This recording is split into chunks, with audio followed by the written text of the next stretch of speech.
welcome to On the Beat, everyone. I'm over here with Dr. Ricky and Dr. Richard from Gastroenterology, Associates of Columbus, and I wanted to sit down and have a whole conversation about the men behind this type of business and, of course, the profession that they chose. Welcome to the show, my friends. Thank you. Alrighty, now this is going to be a tough one. What is a gastroenterologist? Did I say it correct? You did, you Okay. did. They teach us that on day one of our fellowship, is how to pronounce gastroenterology correctly. But a gastroenterologist is a physician who has completed a residency in internal medicine and then has gone on to specialize in basically any disease, illness that affects the gastrointestinal tract, which we define basically from the esophagus to the anus. Okay. And any of the symptoms or diseases that may fall within that. I got you. So you were saying that you do your basic medical training first and then choose this as a speciality, correct? Right, yeah, it's 4 years of medical school, and then after that you choose an internal medicine residency, which is 3 years after that. Some of us may choose to do a chief year, and then after that it's another 3 years to specialize in gastroenterology. So you're looking at 10 or 11 years. I was about to say, did I just count that up as like 9 years? 10 or 11 after college, yeah. Before you are practicing full time, or is that the process? Wow, that's a lot, people. Yeah. That's a serious amount.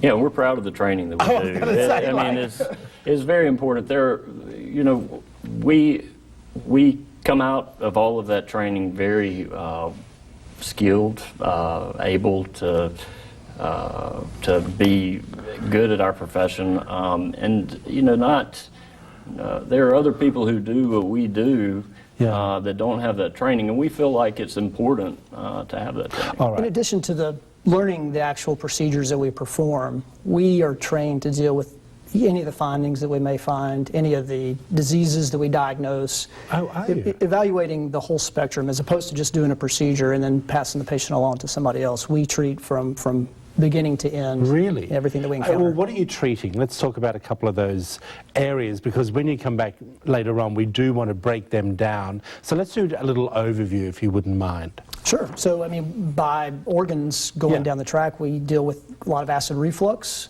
difficulty swallowing, diseases of the stomach, including peptic ulcer disease, H. pylori, liver diseases, people with abnormal liver tests, fatty liver, something that we may want to talk about down the road. Yeah. Pancreatitis, obviously colonoscopies, where we spend the bulk of our time in screening colonoscopies for colon cancer screening and prevention. Where do we stand, if I can jump in there, if you wouldn't mind, where do we stand in the state of Mississippi for men and colon cancer awareness and disease compared to America? We have a big push right now in Mississippi to get more people screened, and that's going pretty well. Overall, I think we don't screen as well as the rest of the nation, but screening is very important. These initiatives like 80 by 2020 are very important initiatives by the cancer societies that are... I think it's super important. Can I ask, as two guys, why is it that men don't take care of themselves and think, like you're two male surgeons who specialize in this type of work?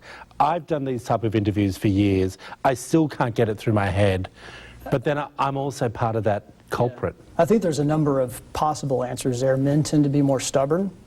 We tend to ignore things. If She'll be right. Yeah. I mean, a lot of the people we see in our office come in at the urging of their wives. I mean, we see a lot of twofers in the sense that the wife will come in and have a procedure done just to get her husband to come in and have it done after her. So it's when they see these type of interviews and they go, you know what? I am maybe at risk of colon cancer because my father died at 65 and we need to go and get a checkup. Guys, I want to talk more. We're running out of time, but will you come back? Certainly. I'd really appreciate it. If you want to find out more about Dr. Ricky and Dr. Richard, there it all is up on the screen for you. Give them a call and start your life on the right foot. Get it all sorted, everyone. Back after this short break.